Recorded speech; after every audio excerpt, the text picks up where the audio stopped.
At the same time, President Ramaphosa has announced that the sale of alcohol will be permitted on weekdays.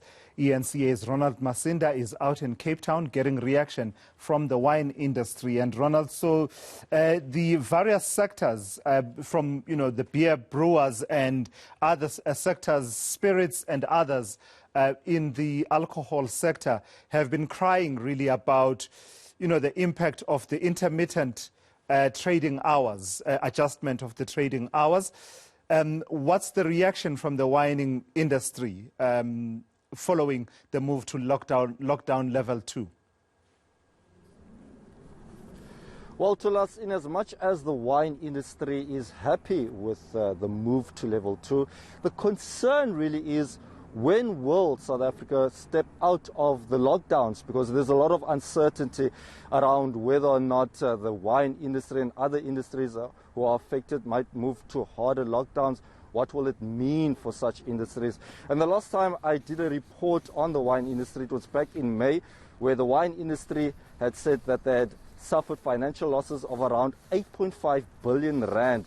That was during the lockdown, and 25,000 people had lost their jobs. But for more on the current state of affairs, we are joined by Wines of South Africa Communications Manager, Marina Kello. Thank you so much for your time.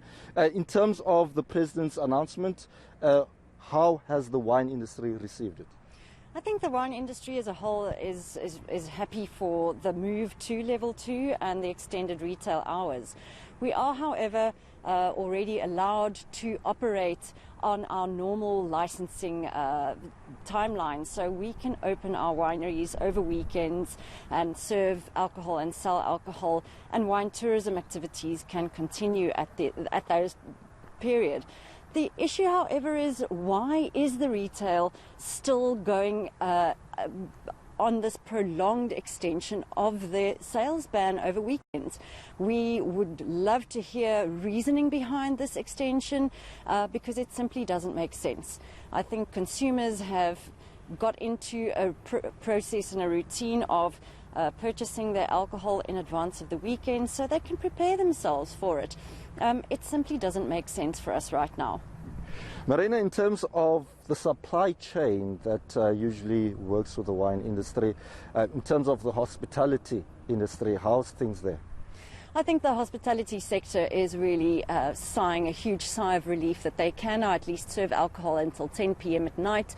Again, they had their hands tied with the 8 p.m. restriction on alcohol sales, which really made things very difficult for them. So I do think that is going to make a major difference, and hopefully they can now also recover under level 2 to some extent, or shall I say those who have managed to pull through. I just broke down a few numbers, and that was several months back. What is the current state of affairs? I think fortunately, with the fact that we as a wine industry could trade for the past few weeks as per our normal liquor licensing, that has definitely helped a lot. But as you said, the uncertainty of what lies ahead, what will happen next time there is a wave later down in the year. We suffered major losses over what would normally be our busiest period of the year, which is our December, Christmas, New Year's period. And if we were to get a fourth wave and have those same restrictions where no one could visit our wineries, we couldn't sell alcohol over that period of time, it would really have a devastating effect. We try and focus on the positive and try and move forward and pick up the pieces every time, only to be chopped down at the knees again. All right, Marina, thank you very much indeed for your time. And just to add, perhaps, before I conclude, to us on some of the positives for the wine industry. The wine industry has had to adapt. A lot of the positives are the exports. The wine industry in South Africa, and especially in the Western Cape, does very well abroad, with over 100 countries where wine is exported that is made here in South Africa. So one of the positives has really been that wine sellers, wine producers, have had to work virtually to try and sell their products, and that seems to have worked pretty well. All right. Stellenbosch looks stunning at this time of day and this time of the year. Ronald, will you be picking up some fermented grapes for yourself? No doubt, while we're here, we might as well, Tulas. All right, thank you for that. eNCA's Ronald Masinda out in Stellenbosch. They're getting the reaction from the wine industry.